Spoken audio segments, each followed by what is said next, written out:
যোৰহাটত এতিয়া সুৰক্ষা নহয় মহিলাৰ লগতে পুৰুষো ইতিমধ্যে যোৰহাটৰ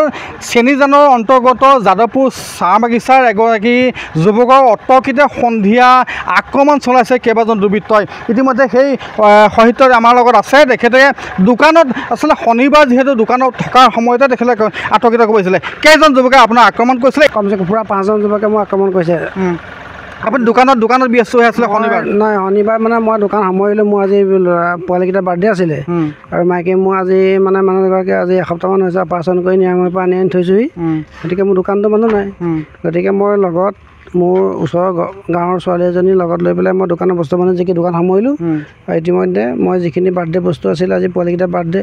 প্ৰতি বছৰে পাতোঁ এইবছৰ ধুমধামে নাপাতিলোঁ ঘৰত মানুহ নাই সেইকাৰণে তাইও কৰিব নোৱাৰে কেনেকৈ পাতিম গতিকে সৰুকৈ পাতি পেলাই আমাৰ ওচৰৰে গোঁসাই এজন আছে তেওঁক ক'লোঁ আপোনালোকে খানাটো বনাব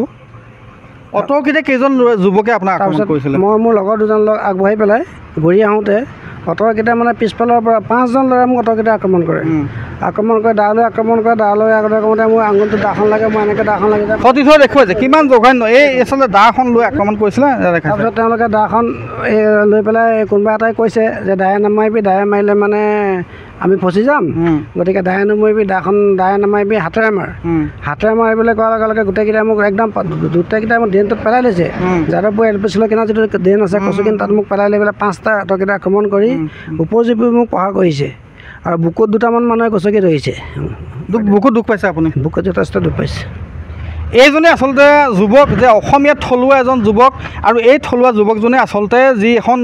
ব্যৱসায় প্ৰতিষ্ঠান চলাই আছিলে যোৰহাটৰ যি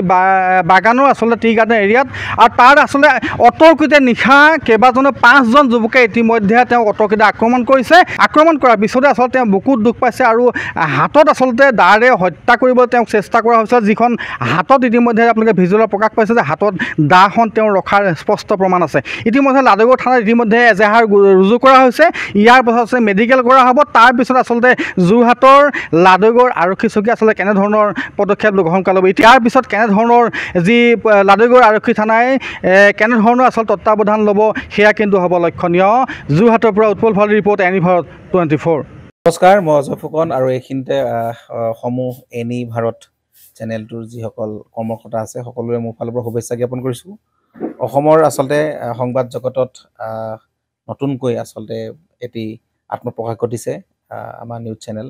এনি ভাৰত আৰু এনি ভাৰতৰ এটা খুব ধুনীয়া এটা অনুষ্ঠান হ'বলৈ গৈ আছে সকলোৱে জানে আমাৰ সকলোৰে মৰমৰ হাৰ্টথ্ৰব জুবিন গাৰ্গৰ গানে কি আনে আচলতে জুবিন দাৰ সেই গীতৰ আধাৰত আমাৰ হিৰুদাই লিখা সেই গীতটি গানে কি আনে এই গানে কি আনে নামৰ এটি তেওঁলোকে সাংগীতিক ৰিয়েলিটি শ্ব' কৰিবলৈ গৈ আছে আৰু 15 আগষ্টৰ পৰা গোটেই আৰম্ভ হ'ব প্ৰথম অডিশ্যন অসমৰ ধেমাজি জিলাত আৰম্ভ কৰিব গতিকে সমূহ যিসকল প্ৰতিভা আছে যিসকলে গান ভাল পায় যিসকলে তেওঁলোকৰ নিজৰ প্ৰতিভা আচলতে দেখুৱাব বিচাৰে এই ৰিয়েলিটি শ্ব'ত গানে কি আনে এই প্ৰতিযোগিতাত অংশগ্ৰহণ কৰক আৰু খুব ধুনীয়া আপোনালোকে সুবৰ্ণ সুযোগ লাভ কৰিব লগতে ইয়াতে পুৰস্কাৰ আছেই বিভিন্ন ধৰণৰ উপহাৰো আপোনালোকে লাভ কৰিব আৰু লগতে এগৰাকী প্ৰতিষ্ঠিত আচলতে এগৰাকী শিল্পী হিচাপে অসমৰ সাংস্কৃতিক জগতত আপোনালোক প্ৰতিষ্ঠা লাভ কৰিব গতিকে গোটেই অনুষ্ঠানটোলৈ মোৰ ফালৰ পৰা শুভকামনা থাকিল আৰু লগতে এই অনুষ্ঠানটোত আপোনালোকে অংশগ্ৰহণ কৰিব আমিও আছোঁ আৰু সকলোকে আমি লগ পাম ধন্যবাদ